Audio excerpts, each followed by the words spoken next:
नमस्कार, आदाब, सत श्री अकाल। मैं बरकत बलियाना, आप देख रहे हैं यूट्यूब चैनल सुपर क्राइम तक। इस चैनल पर हम रोज रात 8 बजे आते हैं एक नई कहानी के साथ। आज की जो कहानी मैं आपके लिए सुनाने जा रहा हूं, इस कहानी में रिश्तों को तार तार कर देने वाला जो विश्वास होता है वो विश्वास खत्म हो गया बिल्कुल। ये कहानी एक दो रानी और जेठानी की कहानी है।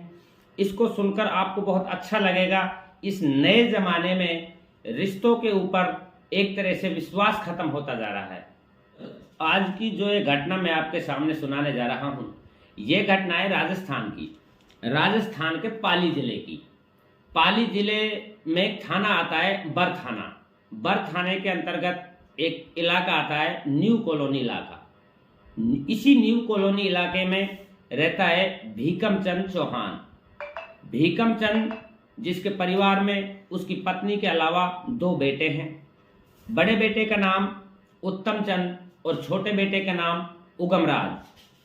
भीकम चंद ने दोनों ही लड़कों की शादी कर दी है, जिसमें उत्तम चंद की जो पत्नी है उसका नाम होता है गुड़िया और उगमराज की जो पत्नी है उसका नाम होता है शोभा। मैं बात कर रहा हूँ 2 जुलाई 2023 दोपहर करीब 3 बजे। दरअसल भीकम चंद के पड़ोस में रहता है चंपालाल। चंपालाल जिसके घर पर एक आयोजन था, उस आयोजन में भीकम चंद के पूरे परिवार का निमंत्रण था। जैसे ही भीकम चंद का परिवार चंपालाल के निमंत्रण में जाने के लिए तैयार होता है दोपहर करीब 3 बजे के आसपास, तो उगमराज का छोटा लड़का गुन्नू उस समय गहरी नींद में सो जाता है। तो जैसे ही वो गहरी नींद में सो जाता है, जिसकी उम्र लगभग 7 माह होती है, तो उसकी माँ शोभा गुन्नू को झूले में सुला देती है और झूले में सुलाने के बाद बाहर का कुंडी लगाती है। भीकम चंद का पूरा परिवार चला जाता है चंपालाल के घर आयोजन में शामिल होने के लिए। कार्यक्रम में पहुंचने के जैसे ही 2 घंटे बाद 5 बजते हैं, तो 5 बजते ही उगमराज अपने घर वापस आता है, क्योंकि उसके घर पे दूसरी मंजिल पे कंस्ट्रक्शन का काम चल रहा था, जिसमें टोटल 6 मजदूर काम कर रहे थे। तो उसको उनके लिए धाड़ी मजदूरी देनी थी। जैसे ही उगमराज अपने घर पे पहुंचता है, पहुंचने के बाद अपने कमरे की कुंडी खोलता है, तो कमरे के अंदर गुन्नू उसको नहीं मिलता है। वो इधर उधर देखता है, लेकिन उसका जो लड़का था गुन्नू, वो उसको कहीं पे भी दिखाई नहीं देता है। उगमराज तुरंत वापस जाता है चंपालाल के यहाँ कार्यक्रम में और शोभा से बोलता है, जो उसकी पत्नी थी, गुन्नू कहाँ है। शोभा बोलती है गुन्नू कमरे के अंदर झूले पे सो रहा है। उगमराज बोलता है, मैं अभी घर से आया हूँ और वहाँ पे गुन्नू नहीं है। जैसे ही भीकम के परिवार को इस खबर के बारे में मालूम चलता है, पूरा परिवार घबरा जाता है और उस कार्यक्रम से तुरंत अपने घर वापस आ जाते हैं। वापस आने के बाद गुन्नू को खोजने लगते हैं। जैसे ही भीकम चंद का पूरा परिवार गुन्नू को अपने घर में खोज रहे थे, तो उसी समय उगमराज स्टोर रूम में पहुंच जाता है। जैसे ही उगमराज स्टोर रूम में पहुंचता है, तो उसका पैर एक पानी से भरी हुई बाल्टी से टकरा जाता है। जैसे ही उसका पैर बाल्टी से टकराता है, तो उसकी पत्नी शोभा की नज़र उस बाल्टी पे पड़ती है।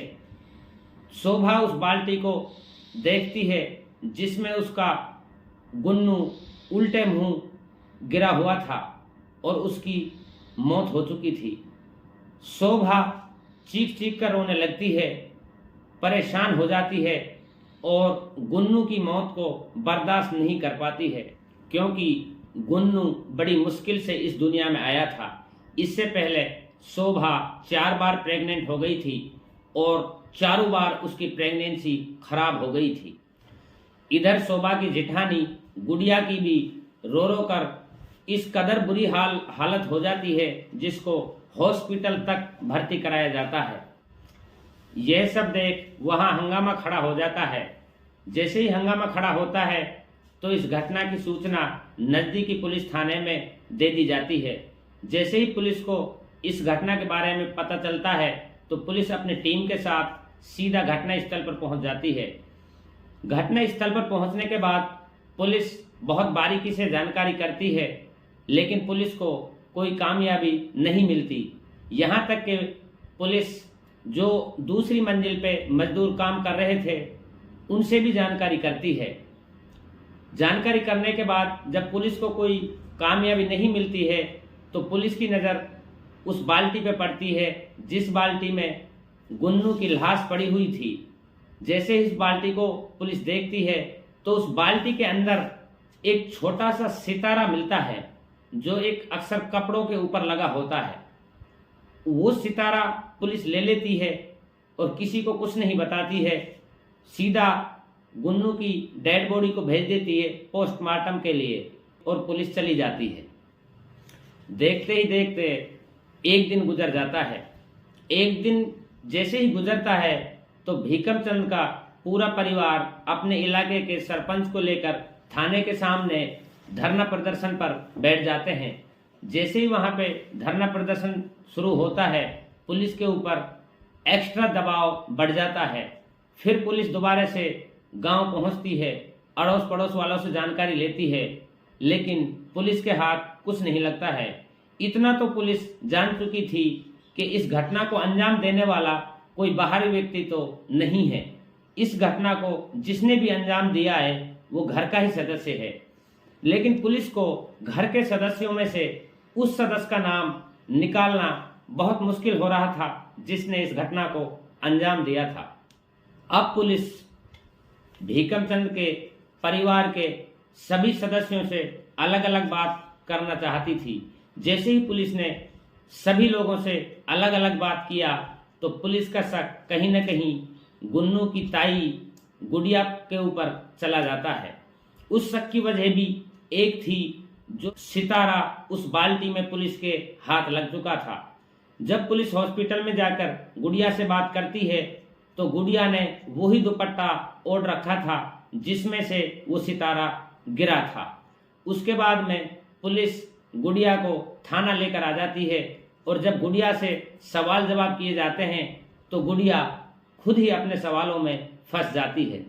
जब पुलिस गुड़िया से गुन्नू की हत्या के बारे में सवाल पूछती है तो गुड़िया एकदम बोलती है, साहब आप कैसी बात कर रहे हो, मैं गुन्नू को अपना बेटा जैसा ही नहीं अपने बेटे से भी बढ़कर मानती थी, मैं भला ऐसा कैसे कर सकती हूँ।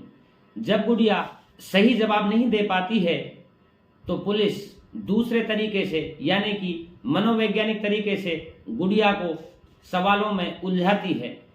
पुलिस का सवाल आता है, आप उस कार्यक्रम से 4 बजे के आसपास मजदूरों को चाय देने के लिए घर पर आई थी, क्या आपने मजदूरों के लिए चाय दी थी? तो गुड़िया मना कर देती है, साहब मैंने मजदूरों को चाय नहीं दी। फिर पुलिस बोलती है कि आपने शोभा से बोला था मैं मजदूरों को चाय देने के लिए जा रही हूँ। ये सब कुछ होने के बाद जब गुड़िया अपने ही सवालों में उलझ जाती है उसके बाद में पुलिस सख्ती दिखाने का काम करती है। जैसे ही पुलिस सख्ती से पेश आती है तो गुड़िया अपना जुर्म खुद कबूल कर लेती है।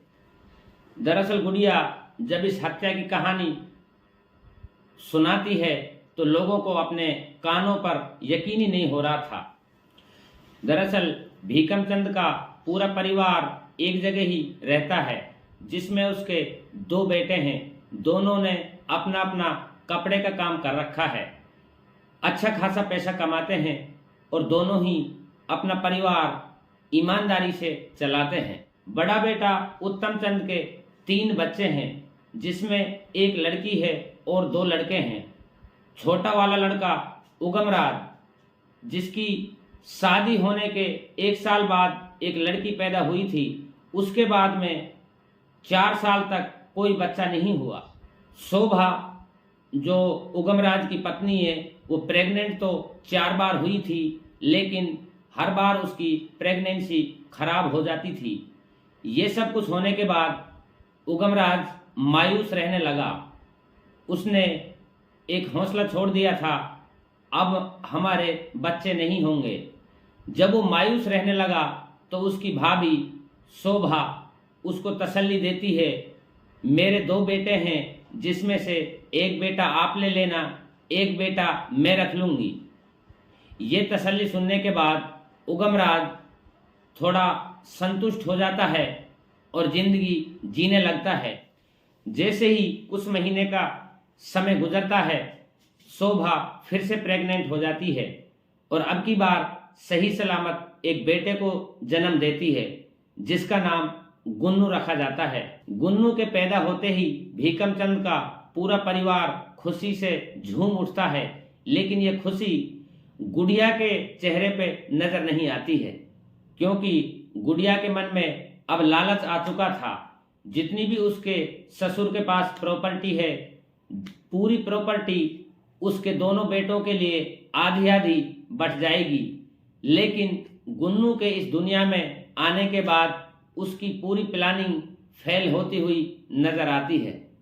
इसलिए गुड़िया सोचती है इस आधी संपत्ति का मालिक गुन्नू हो जाएगा और आधी संपत्ति से मेरे दोनों बेटों का बंटवारा होगा, जिसको गुड़िया किसी भी तरह बर्दाश्त नहीं कर पा रही थी। और वो 24 घंटे इसी के बारे में प्लान करती रहती थी, किसी भी तरह गुन्नू को रास्ते से हटाया जाए और जो टोटल मेरे ससुर की प्रॉपर्टी है उसमें से दोनों हिस्सों में मेरे बेटों का हिस्सा हो। इसलिए गुड़िया इस प्रॉपर्टी का बंटवारा रोकने के लिए षड्यंत्र बनाती है और कहीं तक अपने षड्यंत्र में कामयाबी हो जाती है। 2 जुलाई 2023 दोपहर 4 बजे के आसपास जब गुड़िया उस कार्यक्रम से चाय देने के बहाने अपने घर आती है तो सोते हुए गुन्नू को उसके कमरे से निकालती है और एक बाल्टी में पानी भरती है, उसको बाल्टी को स्टोर रूम में रखती है और सीधा ही गुन्नू को उस बाल्टी में डुबो देती है। डुबोने के बाद तुरंत वापस पहुंच जाती है उस कार्यक्रम में। गुड़िया ने जब ये पूरी कहानी पुलिस को सुनाई तो पुलिस ने गंभीर धाराओं में मुकदमा दर्ज करने के बाद गुड़िया को भेज दिया है सलाखों के पीछे। इस कहानी के माध्यम से मेरा मतलब किसी की भावनाओं को आहत करना नहीं है, किसी के दिल को ठेस पहुंचाना मेरा मतलब नहीं है। मेरा मतलब है जागरूक करना, सचेत करना। आप क्या सोचते हैं इस कहानी के बारे में? कमेंट में अपनी राय जरूर दें। जय हिंद, जय भारत।